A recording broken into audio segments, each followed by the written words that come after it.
So this is actually a template you can download yourself, create your own copy of, and start from it, or modify it from here.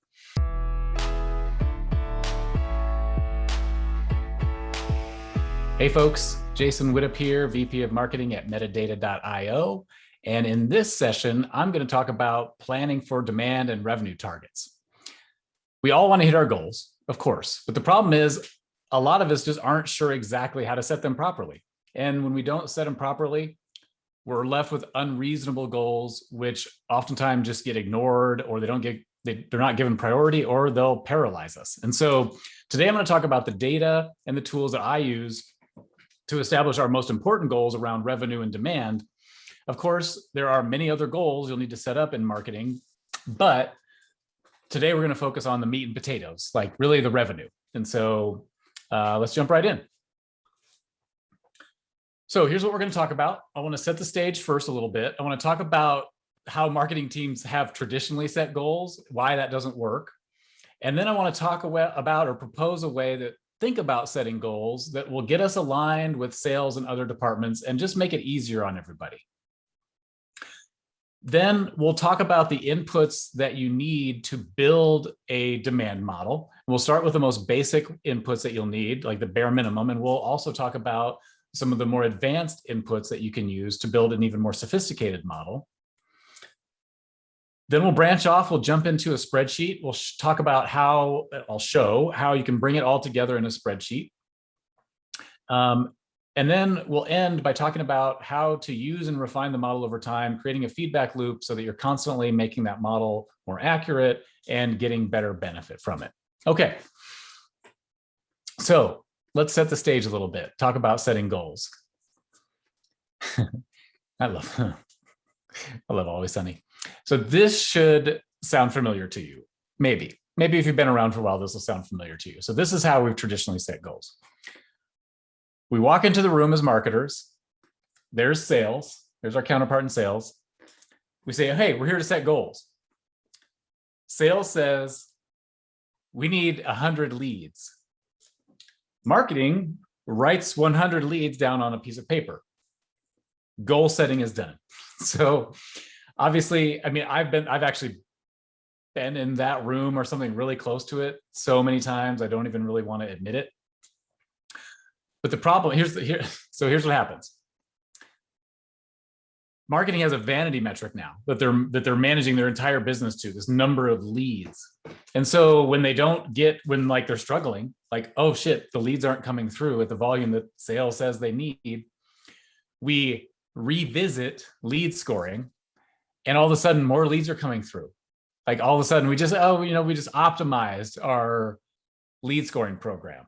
Oh, and just like more leads came with the same ones. We're just sending through the lower quality ones now. All right, great.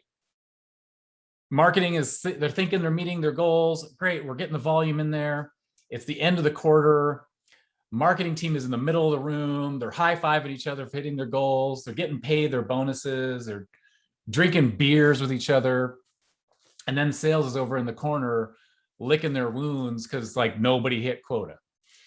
So there are so many problems with this, but basically, first, sales and marketing aren't aligned on a single goal. Sales carries the revenue goal, while marketing carries this like vanity metric lead goal that's also a lot easier to fake. You can't really fake somebody like closing a deal and paying you money, but I can tell you like, oh no, that lead with a score of 73, no, you want to definitely call that one over the lead of a score of 69. So yeah, so that's the first problem. We're not aligned on the same goal. Second, there are no checks and balances. And so sales tells marketing how many leads that they want to handle, that they think they can handle given how many sales reps they've hired. But what about the sales conversion rate? No, I'm a marketer. I'm like, what are you doing with my leads?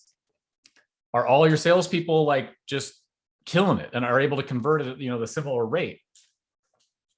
Marketing can't influence that. Sales says it's a quality problem. Marketing thinks sales can't close. So there's no checks and balances.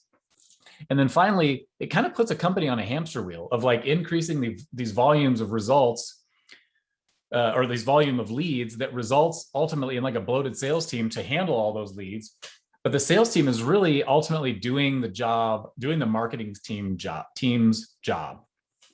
So I don't think any of us really want to set goals that way. And also when we set goals this way, it immediately starts you off with misalignment between sales and marketing. And the chances of you hitting your ultimate company goals the way you want to is very diminished. So how should it be done? Well, first of all, we said the problem with the last one is sales and marketing weren't aligned on the same goal. So that's the first and foremost. Sales and marketing need to be aligned on the same goal. And that goal should be closed won revenue. It can be pipeline. That's okay as well. So it's revenue as a single number, and then agreeing on what percent of that goal each department is responsible for. What's sales responsible for sourcing? What's marketing responsible for sourcing? Then you need to work backwards from the amount of revenue needed to close to meet company goals using conversion rates that you know, average selling prices that you know, kind of these historical conversion rates. So you need those to bake in. And of course, as you're setting the goals, you do want to be a little bit more, like you want to push them a little bit more. You don't want to just completely rely on your historical conversion rates. You want to improve those. So you're thinking about that.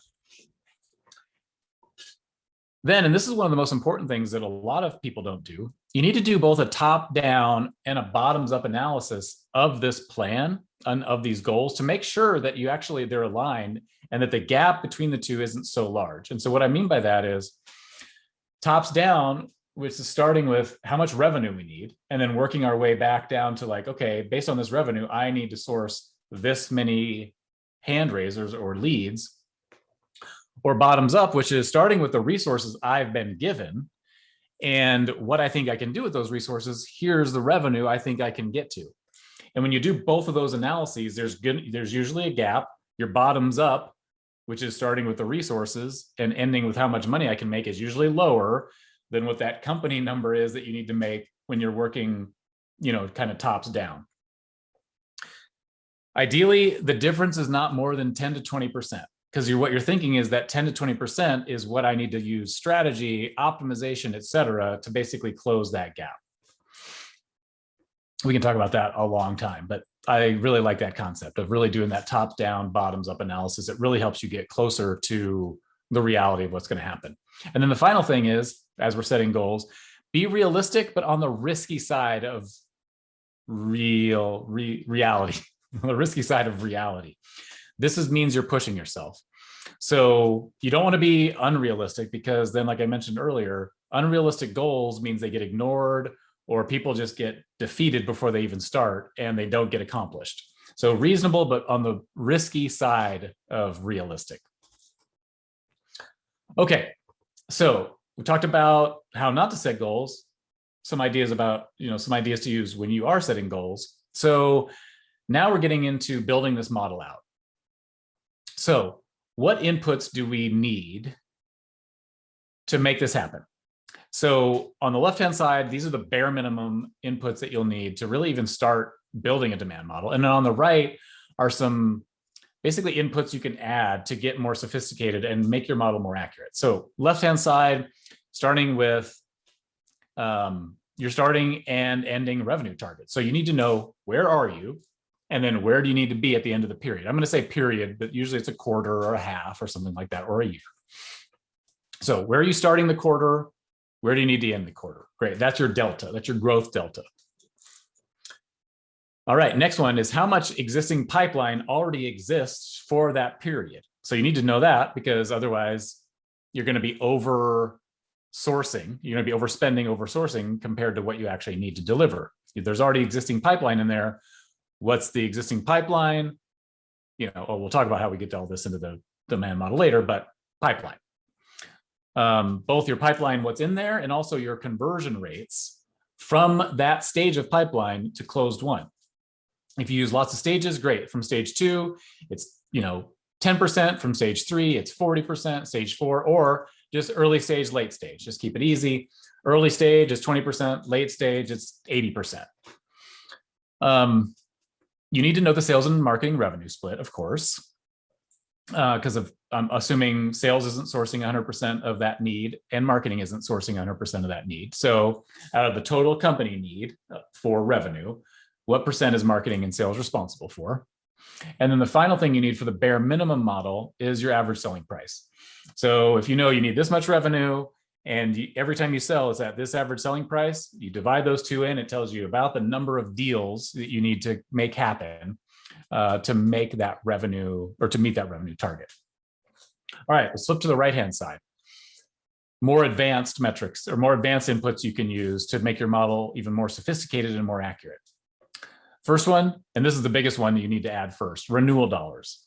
So especially if your churn rate isn't exactly, if your net retention rate isn't exactly 100%, you need to bake in renewal data into your demand model. So for example, if I'm planning for Q4 or Q1, I should know how much revenue, if I'm a SaaS subscription-based model, I should know how much revenue is coming up for renewal in that next quarter. All right, it's $1 million. All right, what does our forecast say for net retention rate?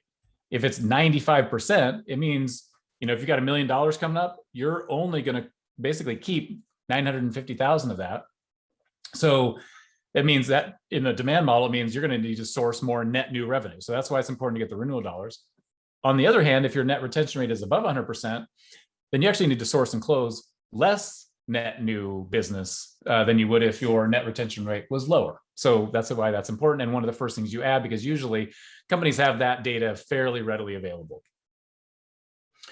Velocity. This is a little harder to add to a model, and we'll talk about why in a minute, but this absolutely helps you plan out your demand. Velocity is basically your average sales cycle. And then what I like to look at is the average sales cycle is not very useful in a demand model because your average might be 90 days, but you have a vast majority you have a big chunk that's 30 days. You have a huge chunk that's maybe 200 days. You know what I mean? You've got these groups basically. And that's really what you want to look at is, okay, what percent closes within the period you're looking at? Because that'll say okay, if I'm planning quarterly and I know that maybe 50% of my demand closes within 150 days, then that means if I'm 2 months before a quarter, a lot of what I do in the next 2 months is actually going to close in that subsequent quarter. So you add that to the pipeline. So just understanding how, once an opportunity comes in, how long it takes to actually come to fruition is important. Another important thing to add to the model. Next one is opportunity push rates. So we all like to believe that every sales team is incredibly accurate with their forecasting. They know exactly when deals are going to close, et cetera. But nobody is forecasting is so hard.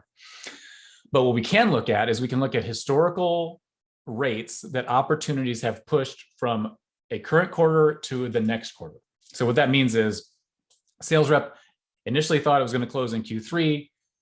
It actually ended up being pushed to and closed in Q4. And what a system we use, I'll just give a plug, we use Insight Squared for this view. What a system like that can show you is it actually is tracking all that. You can just say, hey, use my last year of historical push rates, apply it to this quarter based on where we're at in this quarter. We're 3 weeks in, 4 weeks in, 5 weeks in.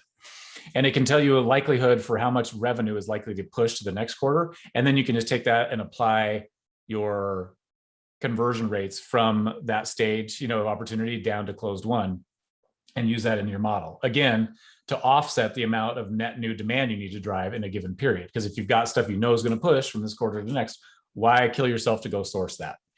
And then finally, op conversion rate by stage. So I mentioned on the left side, you need your conversion rates, but this one is now, ideally you have it by stage instead of just like your general opportunity conversion rate. Like once an opportunity happens, 20% close, now you're looking at it actually by stage. Cool. All right. I'm sure there's like a ton of other inputs that you can add into a demand model as well to make it even more sophisticated, and more accurate. But in my experience, these are the ones, like if you go much further than this, you're adding a lot of complication and you're getting diminishing returns. So the combination of bare minimum here plus the more advanced, I think is about where most of us should need to take it. Okay, so shall we look at a model? I think we should. Okay. So this is actually a template you can download yourself, create your own copy of, and start from it, or modify it from here. I released this, I don't know, 6 months ago or something like that. And we will make sure that everybody has access to this, or everybody has the link to this at the end of the session. So I'm just going to walk you through this. Again, this is a basic one. Like I mentioned, I've got my start of quarter ARR, and don't worry, this is not our actual data.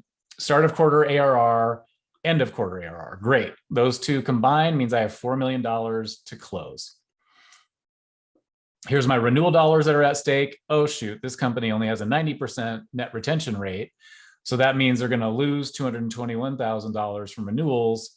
So now I need to add the 4 million in my growth delta plus the 221.5 thousand that I'm going to lose in renewals. And that's now my total ARR needed. Great. So now we have our goal. We know exactly what it's going to look like. You can see easily if this was 110, oh man, great, negative 221. So now I can reduce the amount of net new I need to bring in. Great. Next section, existing pipeline that's set to close next quarter. So just look at Salesforce, set up a report, opportunity, set to close next quarter. I don't look at stage ones. I only look at stage 2 and below basically for this. And so early stage pipeline, late stage pipeline, I actually, in my model, I go by stage. So I go stage 2, 3, 4, 5, 6. And I have a specific historical conversion rate associated with each of those. And as I'm planning for a quarter though, if we know we're making changes, if we know we're doing something different, I'll try and bake that in so that it's a closer reflection to what's actually going to happen in the quarter or in the period. But in this model, we use early stage pipeline. So maybe this is stage 1 and 2, and then late stage pipeline, maybe 3, 4, and 5, or however you do it. And if you have just average conversion rates, you can just use those two, or even just the top early stage pipeline, and you can just go from there. Cool. So now I've got my growth delta, including my net retention. I've got what's an existing pipeline weighted for what's likely to close. So now this is my total ARR to close. So this is my growth delta plus my net churn minus the weighted pipeline. So this is really what I'm working towards. Great. Now the next input, what percent is marketing responsible for? Great, 75%. That's used in all the further calculations. Now I plug in our average selling price, and now the model just does basic math. So, okay, based on this average selling price and the amount of net new business we need to secure, just divide one into the other, we need 36 new logos. Great, how does that look if we split it between marketing and sales at that 75-25 split? Awesome. Now we're taking it down into opportunities. So how many opportunities do I need to get to 36 closed won deals at a 19% close rate? 183, great. How many from sales? How many from marketing? Early stage.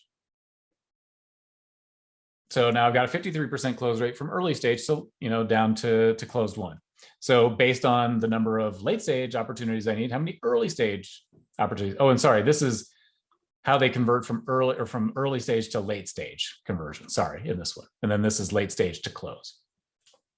All right, how many early or net new opportunities do we need to source from marketing and from sales? And then here is that basically the inbound lead to early stage opportunity conversion rate. And then when we do the math, it tells us how many basically inbound leads we need. And if we work it all the way down, this many 455 leads turns into 346 early stage opportunities that turn into 183 late stage, that turn into 36 net new deals at an average selling price of $50,000, means we just made that much money. We add it to the pipeline and we take into consideration the net retention rate, and we just met all of our goals. This last thing in here is what I put in here to kind of help with the sales velocity problem in a very basic way. So this one is, what percent do you actually source and close within a time period? So if you need this to happen within a specific time period and you need them to close, then you can do some math using Salesforce and say like, oh, well, 65% of these close within 90 days. So it actually means if I want to close all this business within this time frame, I need to actually generate 700 of these, because the other 455 that we showed, like when we combined the 455 that we needed, plus accounting for those that aren't going to close in the time period, we actually need to generate more. So hopefully you're a little bit more ahead of this. And like in our case, we're always sourcing pipeline for the next quarter, but always some of that comes in and closes within the current quarter. We have deals that close within 20 days sometimes, like very few, but it happens. Okay, so that's a very basic model, like I mentioned. And like I said, you can download this and use it on your own. Let's jump back in here. Let's stop looking at a model. And now let's talk about closing the loop. So basically, you need a way to make sure to ensure accuracy of this model over time and also while you're using it within a given period. So what I like to do with mine is I actually take measurements several times each period to ensure that the assumptions are actually still holding true. So what does that mean? It just means that every time I'm taking a new snapshot, so let's say I'm planning for Q4, or actually let's say for right now, I'm planning for Q1. Let's say if we're in a normal, kind of quarterly cycle. And I just built the model on early October. Great. Well, I'm going to actually take that again in late October, mid-November, early December, and just make sure like the pipeline is moving like I expected to. The pipeline is pushing. Next quarter pipeline is building. You know what I mean? So I'm just actually looking at it and making sure that it's still showing me that by the end of this period, I'm going to have generated enough demand, even given what's going on within that period. Next, of course, after each period is over, you need to understand and see which of your assumptions were on and which were off. So, okay, this is the first model we built for Q4 or Q1. Great, we're done with Q1. Let's actually reopen that early model we built and look to see, did those conversion rates hold? Did our average selling price hold? Did the number of demos turn into the number of opportunities like we expected it to? So you're really just going back and reanalyzing it with actual data. And you're comparing your actuals to your forecast, and you're just trying to get better over time. And what we've done is we've been able to see like, okay, we've been able to pinpoint the metric where we were off. So we've been using this model for about 6 quarters now, I think, maybe 5. And we started with a very basic model, and it's just morphed slowly into something a little bit more sophisticated, and a little bit more accurate, and a little bit more accurate. And so now it's gotten to the point where people just trust in the demand model. Like, hey, we've been using this demand model for 5 quarters. We've been meeting our goals or meeting or beating our goals every quarter. So that you don't want to rely on just that though. Because even if you're like building demand model and you're meeting those goals every time, it doesn't mean that every single input in there is accurate. It just means that the totality of what you've done seems to be accurate. So you still want to dig in and say like, oh, not only did we meet our goals, but hey, did these conversion rates, were they the same? Did the ASP change? You want to actually understand so that you can, as you go to build your next model, you can build those assumptions back in. And then, the last thing I'll say is you don't want to get too comfortable, because things can change very rapidly, as we all know. So an example is you don't want to build a model a quarter or 2 out and then just not look at it again during the quarter. Because an example for us, we had a handful of salespeople to start the year. We hired a bunch more salespeople. Well, there's a certain period of time where those new salespeople may not be as comfortable or as confident selling the platform, so their conversion rates are a little bit lower. Well, when you're a pretty small startup, 1 or 2 salespersons difference in performance can actually throw a model off. Luckily, that didn't happen for us, but we were looking into that just to see like, hey, are the close rates and velocities similar enough where our model will still hold? And so can't say that enough. You want this to be accurate, because having this be accurate then gives everybody that comfort that like, okay, we know what we're doing. We know that if we do this, this is likely to happen based on historical rates. So it gives everybody like a little bit less anxiety and a clearer roadmap of how to get to where you're going. That's pretty much the content that I have. I'd love to connect with you on LinkedIn. I talk about this stuff quite a bit. If I went too fast, feel free to ping me on Slack or, connect with me on LinkedIn, and let's chew on this a little bit together. Again, thanks again for joining our event today. I hope it's just been an amazing experience for you. We'll definitely do this again, and we are definitely going to stay in touch with everybody.